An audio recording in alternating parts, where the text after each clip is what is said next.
मरते हुए को जीवन दान दीजिए। यही सच्ची देशभक्ति और यही सच्चा राष्ट्र प्रेम है। ना सरकार मेरी है ना रब मेरा है, ना सरकार मेरी है ना रब मेरा है, और ना ही ये बड़ा सा नाम मेरा है।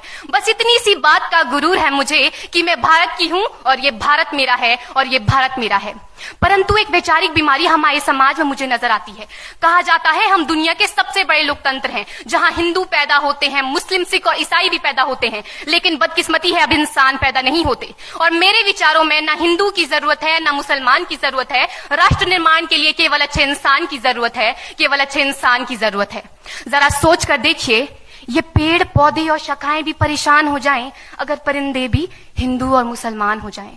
एक शैक्षणिक बीमारी भी हमारे समाज में मुझे नजर आती है, और बड़े ही आश्चर्य की बात है, जिस देश ने पूरी दुनिया को तक्षशिला और नालंदा देकर के विश्वविद्यालय शिक्षा की बुनियाद रखी, आज विश्व के 100 सर्वश्रेष्ठ विश्वविद्यालयों में हमारा एक भी विश्वविद्यालय खड़ा नहीं हो पाता। जहां एक और हमारे पास IIT, IIM और NIT जैसे शिक्षण संस्थान हैं, तो वहीं दूसरी ओर इस देश के गरीबों को बेरोजगारी की जमात में खड़ा करने के लिए उनके हाथ में सर्व शिक्षा अभियान का झुंझुना पकड़ा दिया जाता है।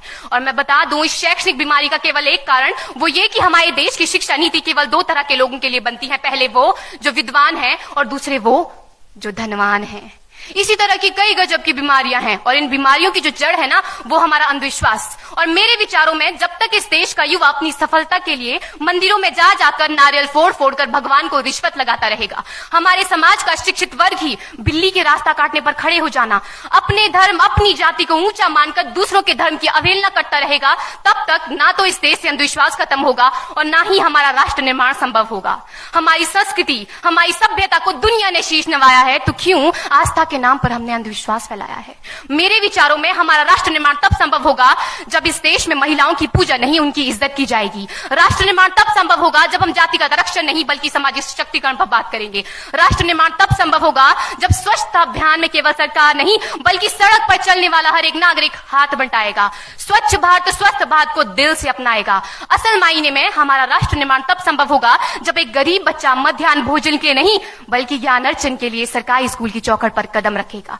और हमारा राष्ट्र निर्माण तब तक संभव नहीं होगा जब तक एक नागरिक नैतिक रूप से सटीन, चारित्रिक रूप से भ्रष्ट, मानसिक रूप से दिवालिया, धार्मिक रूप से अंधा, राजनीतिक रूप से गंदा, स्वैच्छिक मान मूल्यों के आंकड़ों में जिन्न शिन्न पैपंदमयी अखंड भारत को खंड खंड करता रहेगा। तब तक हमारा राष्ट्र निर्माण संभव नहीं होगा। बड़ी बड़ी बातें नहीं, छोटी छोटी कोशिशें करनी होगी, क्योंकि ठोकर हमें पहाड़ से नहीं पत्थरों से लगा करती है। I being an Indian, I being a student, I being a symbol daughter of this motherland feel proud to be an Indian। और मैं सैल्यूट करना चाहूंगी सरहद पर दिन रात हमारी रक्षा के लिए खड़े हर उस जवान को, इस देश की पुलिस, प्रशासन और किसान को, और इस देश के हर उस व्यक्ति को जो अपना काम पूरी ईमानदारी, पूरी मेहनत और पूरी लगन से करते हैं, जिनके बिना राष्ट्र निर्माण की कल्पना करना भी असंभव सा लगता है। और आज इस मंच पर पूरी जिम्मेदारी के साथ मैं भारत की बेटी ये कहती हूं कि हमारा राष्ट्र निर्माण तब संभव होगा जब हम सभी, मैं, आप, हम सब मिलकर प्रयास करेंगे, क्योंकि हमारे देश की जिम्मेदारी नहीं है हमें आगे ले जाने की, हमारी जिम्मेदारी है अपने देश को आगे ले जाने की, अपने राष्ट्र को आगे ले जाने की, अपने वतन को आगे ले जाने की। तो अंत में मैं बस यही कहना चाहूंगी, मेरा हिंदुस्तान महान था, महान है, महान रहेगा। मेरा हिंदुस्तान महान था, महान है, महान रहेगा। होगा हौसला सबके दिलों में बुलंद तो एक दिन पाकिस्तान भी जय हिंद कहेगा। पाकिस्तान ही क्यों, सारा जहान जय हिंद कहेगा, क्योंकि सारे जहां से अच्छा हिंदुस्तान हमारा, सारे जहां से अच्छा हिंदुस्तान हमारा, हम बुलबुलें हैं इसकी, ये गुलिस्तान हमारा, ये गुलिस्तान हमारा। जय हिंद, वंदे मातरम।